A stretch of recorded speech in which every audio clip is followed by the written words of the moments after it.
Nous nous intéressons aujourd'hui au chapitre 13, écoulement d'un fluide, qui fait partie du thème mouvement et interaction. Alors sur cette première page, nous allons voir quelques définitions utiles pour la suite de l'étude. Tout d'abord, la poussée d'Archimède, c'est une force qui s'applique à tout objet plongé dans un liquide de masse volumique donnée, ρ, indice LIQ. Par exemple, un objet encadré ici en rouge, qui flotte à la surface d'un liquide, a une partie immergée matérialisée en bleu foncé. La poussée d'Archimède s'appliquera au centre de gravité de cette partie immergée et est orientée vers le haut. La poussée d'Archimède est donc égale à la masse volumique du liquide fois le volume de liquide déplacé fois petit g. Ne pas oublier que la masse volumique, par exemple de l'eau, vaut 1 kg par litre ou 1000 kg par mètre cube. Rentrons dans le vif du sujet en parlant de la dynamique des fluides incompressibles. Un liquide est un milieu dense, incompressible et de masse volumique constante, alors qu'un gaz est un milieu peu dense, compressible et dont la masse volumique peut varier. Nous allons utiliser dans ce chapitre un code couleur. Le bleu clair correspondra aux lignes de courant, c'est le chemin suivi par une particule du fluide. Les cercles rouges correspondront à des surfaces entourant la particule S, et le tube de courant sera matérialisé en bleu foncé. Ce sont les lignes de courant s'appuyant sur S. La première grandeur à connaître est le débit volumique. Il s'agit du volume passant par unité de temps sur une section donnée. Il est donc exprimé en mètres cubes par seconde. Mais avant d'aller plus loin, il est important de connaître les conditions dans lesquelles nous allons nous placer. Il s'agit des écoulements permanents ou stationnaires. La pression, la vitesse et la température resteront constantes, et en régime permanent, toutes ces grandeurs seront donc constantes. C'est une équation de continuité. Représentons les lignes de courant de l'eau, par exemple à travers une rivière. Vous remarquerez que la section S1 est plus grande que la section S2. Les lignes de courant sont donc plus resserrées sur la section S2. Sur une rivière, on peut s'imaginer qu'il s'agit d'un rapide, et on peut comprendre assez vite que la vitesse en cette section S2 sera plus élevée qu'en S1. Ceci dit, le débit reste constant, ce qui apparaît dans cette deuxième relation, QV égale la vitesse fois la surface. Et si nous appliquons cette définition aux sections S1 et S2, nous obtenons l'égalité numéro 3 qui va être importante par la suite. La vitesse est en mètres par seconde, la surface traversée en mètres carrés et le débit volumique bien entendu en mètres cubes par seconde. En résumé, si la section S2 est plus petite que la section S1, alors la vitesse V2 sera plus grande que la vitesse V1. Passons maintenant au théorème le plus important de ce chapitre, le théorème de Bernoulli. Tout d'abord, les conditions. On prend donc un fluide parfait, où il n'y a pas de frottement, un écoulement stationnaire, et le fluide va s'écouler donc de la section S1 vers la section S2. Alors, le théorème s'énonce sous cette forme d'égalité. Les termes de gauche correspondent à la situation de la section S1 et les termes de droite à la section S2, qui sont symbolisés par un indice en rouge ici. Les grandeurs mises en jeu ici sont la masse volumique, les vitesses V1 et V2, les altitudes du liquide Z1 et Z2 et les pressions respectives P1 et P2, ainsi que petit g qui vaut 9,81 m/s-2 sur Terre. À ce théorème de Bernoulli, il faudra souvent associer l'égalité 3 vue précédemment, qui concerne les écoulements stationnaires. À partir de là, nous pourrons étudier le comportement complet du fluide.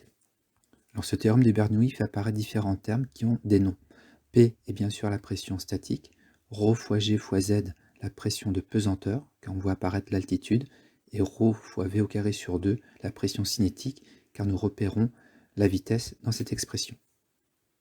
Nous allons voir sur les pages suivantes comment appliquer ce théorème à différentes situations.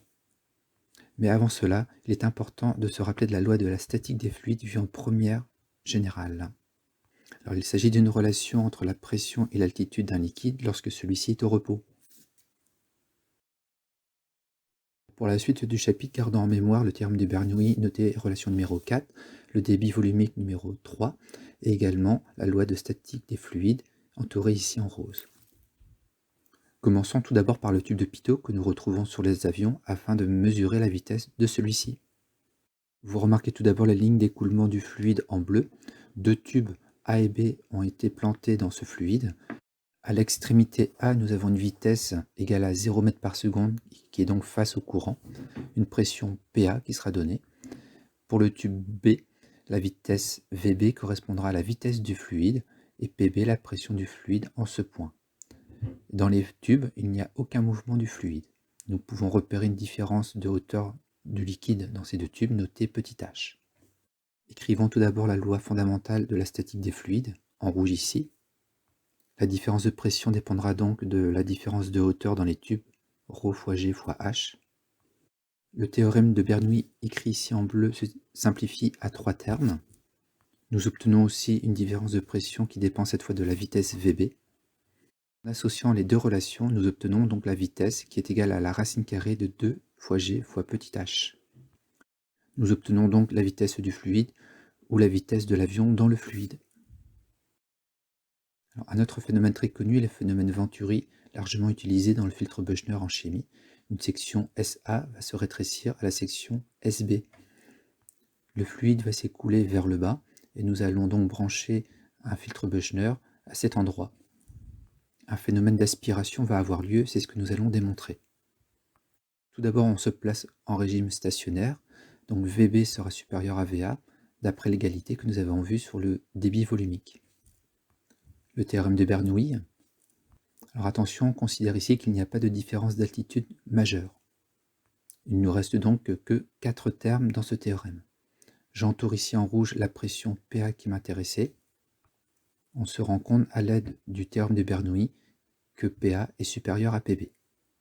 Nous aurons donc un phénomène d'aspiration au point B, ce qui est l'effet recherché par ce filtre Büchner. Nous retrouvons ce phénomène dans plein d'autres domaines de la physique, par exemple sur les ailes d'avion. Si nous plaçons l'aile à l'horizontale, nous nous rendrons compte que les sections matérialisées ici en rouge sont égales. Donc les vitesses seront les mêmes et les pressions seront les mêmes.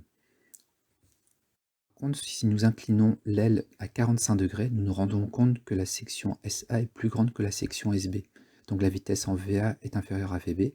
Et d'après le théorème que nous avons vu juste au-dessus, on peut dire que la pression PA est supérieure à PB. Il va donc y avoir un phénomène d'aspiration vers le haut, ce qu'on appelle la force de portance orientée donc vers le haut et qui va donc permettre à l'avion de voler. Alors le phénomène de Torricelli est également basé sur ce théorème. Un réservoir d'eau est percé au point B. On voit donc un écoulement d'eau et le but recherché est de calculer donc la vitesse de sortie de l'eau en B. Cette fois, nous tenons compte de l'altitude et d'après le théorème de Bernoulli, la vitesse VB a pour expression racine carrée de 2GH. En conclusion, vous l'aurez compris, les phénomènes d'écoulement des fluides est largement répandus autour de nous. La conception des fontaines du château de Versailles répond à ces exigences. L'étude de Pitot placée sur les avions permet de connaître leur vitesse à tout instant.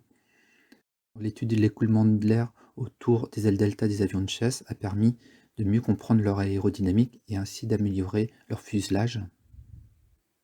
Mais cela peut aussi s'appliquer à la prise au vent des bâtiments dans une ville.